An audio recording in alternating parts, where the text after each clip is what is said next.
Assalamualaikum warahmatullahi wabarakatuh. Saudaraku yang dirahmati oleh Allah, salat itu adalah ibadah yang paling sering kita lakukan setelah masuk Islam. Sejak kecil hampir setiap hari kita mendengar azan, melihat orang sholat, bahkan diajari gerakan-gerakannya. Pertanyaannya, apakah semakin sering kita sholat, semakin dekat kita dengan Allah, atau justru semakin biasa, semakin hambar dan hilang rasa khusyuknya?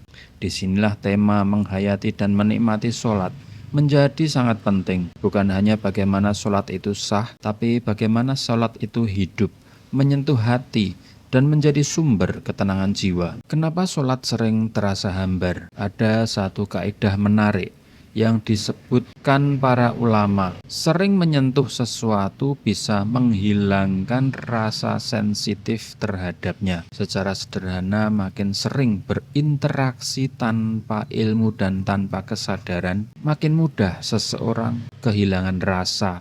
Awalnya peka, lama-lama biasa, akhirnya tidak merasa apa-apa lagi. Contoh yang sangat sering terjadi adalah orang yang pertama kali umroh atau haji. Ketika pertama kali melihat Ka'bah, air mata menetes deras, hati bergetar, doa mengalur tanpa diajari. Tawaf putaran pertama terasa sangat dalam, putaran kedua masih kuat. Beberapa hari pertama di Masjidil Haram, rasanya berat meninggalkan Ka'bah. Tapi hari-hari berikutnya, sebagian mulai lebih tertarik ke mal, ke tempat belanja, atau foto-foto. Apa yang berubah? Ka'bahnya tetap, masjidnya tetap, dan rukunnya juga tetap. Yang berubah adalah sensitivitas hati. Semakin sering melihat tanpa menambah ilmu dan tanpa memperbarui tadabbur, rasa itu pelan-pelan memudar. Hal yang sama bisa terjadi pada sholat. Gerakannya sama, bacaannya sama, tapi karena tidak pernah di-upgrade ilmunya, sholat berubah menjadi sekedar rutinitas. Kewajiban yang dikerjakan, bukan lagi perjumpaan yang dinikmati. Pentingnya upgrade ilmu tentang sholat. Banyak di antara kaum muslim yang terakhir kali belajar sholat secara serius itu pada waktu masih SD atau mungkin SMP. Setelah itu puluhan tahun berjalan, sholat tetap dikerjakan dengan ilmu yang sama, cara yang sama, tanpa pernah ditelaah lagi apakah sudah sesuai sunnah atau belum. Padahal usia meningkat, masalah hidup bertambah, tanggung jawab makin berat, tapi ilmu tentang sholat justru tidak ikut naik. Akibatnya wajar jika ada yang mengeluh, saya sholat tapi kok tidak tenang, tidak mendapatkan ketentraman, tidak merasa dekat dengan Allah. Bukan karena sholat tidak bisa memberikan ketenangan, tapi karena cara kita mengerjakan sholat masih cara lama, yang mungkin sejak kecil hanya diajarkan pada level gerakan, belum sampai pada level penghayatan. Nah, solusinya apa? Tambahkan ilmu baru tentang sholat. Baca kembali dalil-dalil tentang tata cara sholat Nabi. Pelajari makna bacaan-bacaannya. Pelajari adab hati ketika berdiri, rukuk, sujud, dan duduk. Seperti orang makan setiap hari, tidak bosan karena tahu itu kebutuhan pokok. Ilmu adalah nutrisi hati, diulang berkali-kali justru menambah kuat, bukan menambah bosan. Jika diperhatikan, Al-Quran sering mengulang tema yang sama di beberapa surah. Tauhid, iman kepada hari akhir, kisah para nabi, peringatan tentang neraka, kabar gembira tentang surga. Pengulangan itu bukan karena kehabisan materi, tapi karena manusia butuh diingatkan terus-menerus. Pengulangan dalam ilmu tidak menambah bosan, malah menambah mantap. Nabi juga terkadang mengulang tema ceramah yang sama dalam beberapa kesempatan berbeda. Ada sahabat yang sampai bisa hafal suatu surah bukan karena belajar khusus, tetapi sering mendengar Nabi membacanya ketika khutbah. Pengulangan itu justru mengokohkan pemahaman dan menambah keimanan. Berbeda dengan cerita lucu atau dagelan, pertama kali didengar mungkin sangat menghibur. Kedua kali sudah mulai biasa. Ketiga kali sudah terasa hambar. Nah, ilmu tidaklah seperti itu. Ketika hati sehat, ilmu yang sama justru terasa seperti makanan pokok yang selalu dibutuhkan. Karena itu jangan heran kalau kajian sholat dibahas lagi, wudhu dibahas lagi, khusyuk dibahas lagi.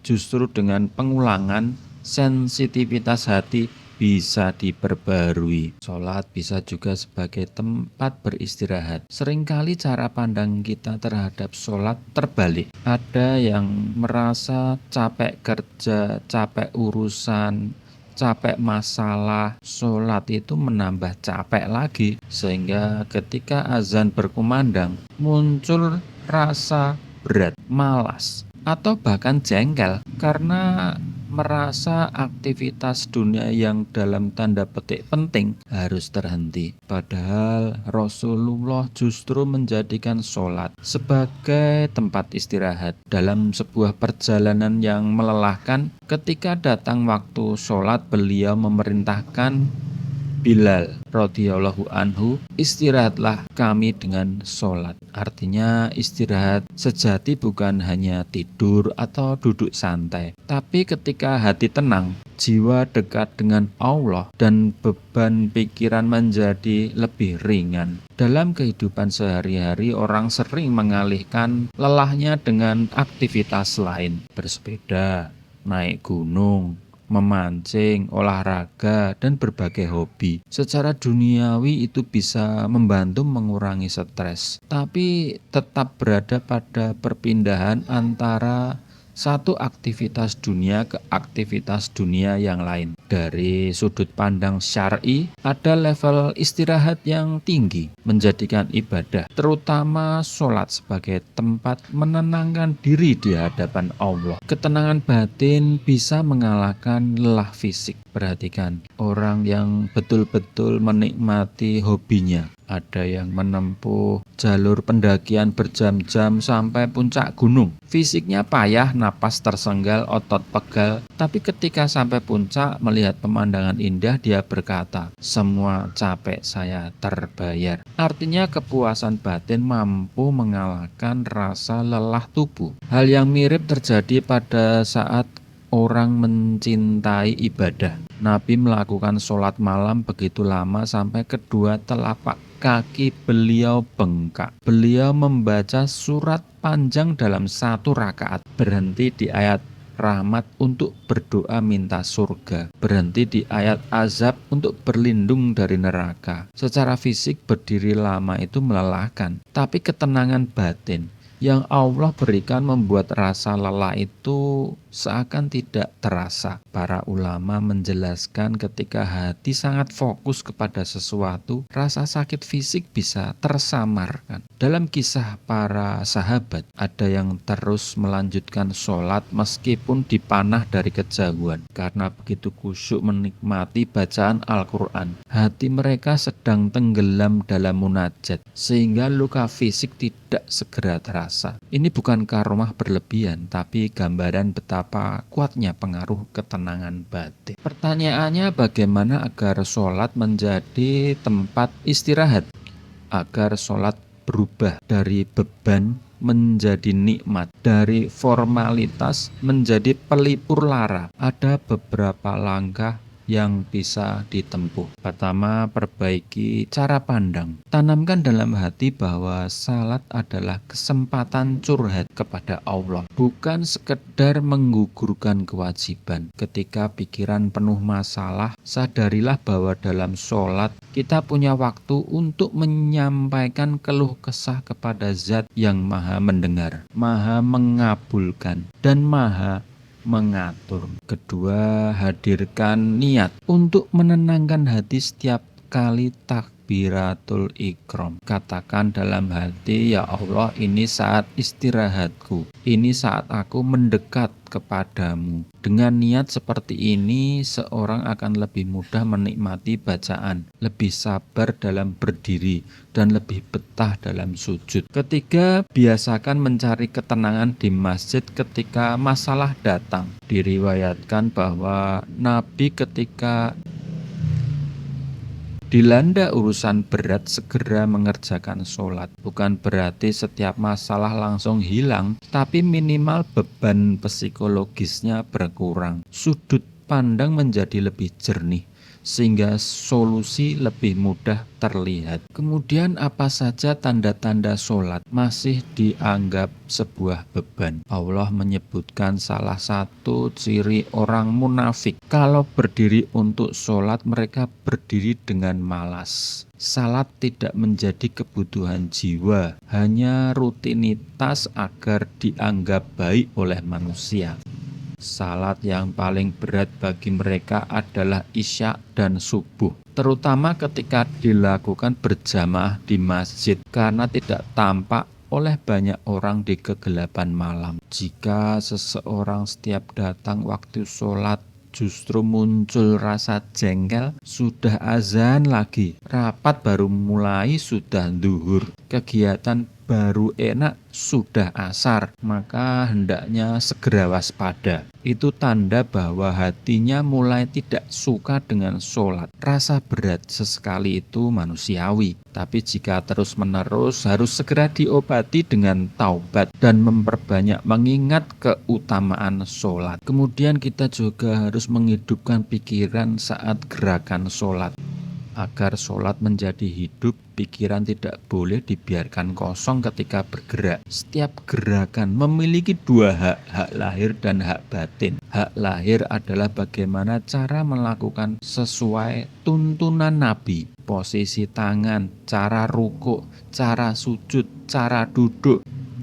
Kemudian hak batin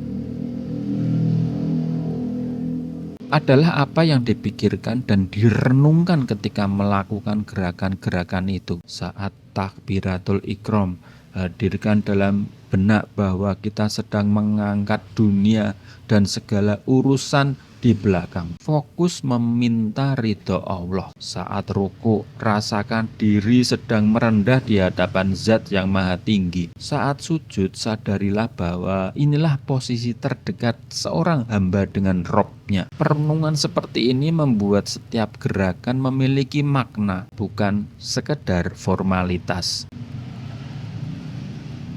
Kita juga harus menghidupkan makna bacaan sholat. Isi salat yang kedua adalah bacaan, ayat, tasbih, tahmid, tahlil, doa.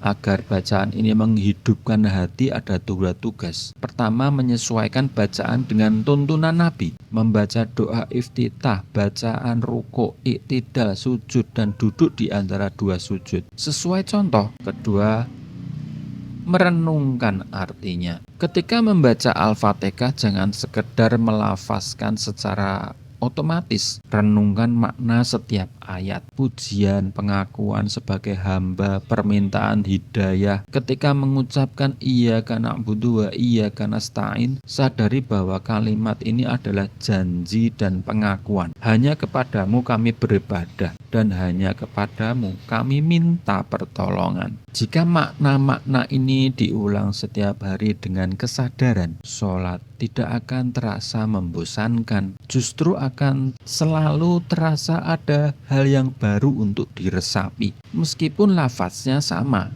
Disinilah pentingnya menambah ilmu, membaca buku-buku tentang makna bacaan sholat, mendengar kajian-kajian yang membahas gerakan dan doa dalam sholat secara detail. Ada latihan bertahap menuju sholat yang bisa dinikmati ketika kita melakukan sholat. Mencapai sholat yang sangat khusyuk tidak terjadi dalam semalam.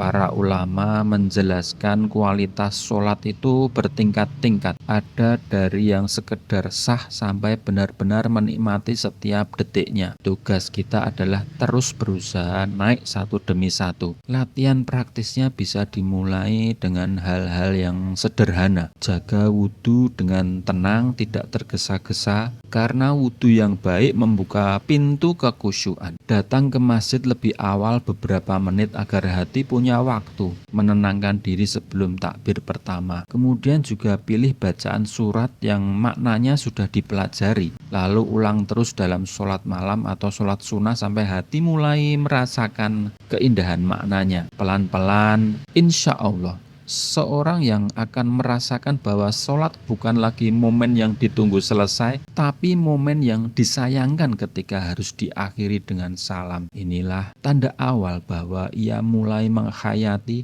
dan menikmati ibadahnya. Saudara-saudaraku yang dimuliakan oleh Allah, sholat adalah tiang agama sekaligus hadiah istimewa yang Allah berikan kepada Nabi pada peristiwa Isra Mi'raj. Tidak layak jika hadiah sebesar itu hanya kita jadikan rutinitas harian tanpa rasa, tanpa penghayatan, dan tanpa usaha untuk memperbaiki kualitasnya. Mari jadikan sholat sebagai tempat kita menenangkan hati, tempat kita mencurahkan keluh kesah, dan tempat kita memperbarui hubungan dengan Allah setiap hari. Mulailah dengan upgrade ilmu tentang sholat, perbaiki cara pandang, latih diri menikmati gerakan dan bacaan. Insya Allah sedikit demi sedikit Allah akan bukakan pintu kekhusyuan dan kenikmatan dalam ibadah. Semoga Allah menjadikan sholat sebagai penyejuk mata, penentram hati, dan penyelamat kita di dunia dan di akhirat. Wassalamualaikum warahmatullahi wabarakatuh.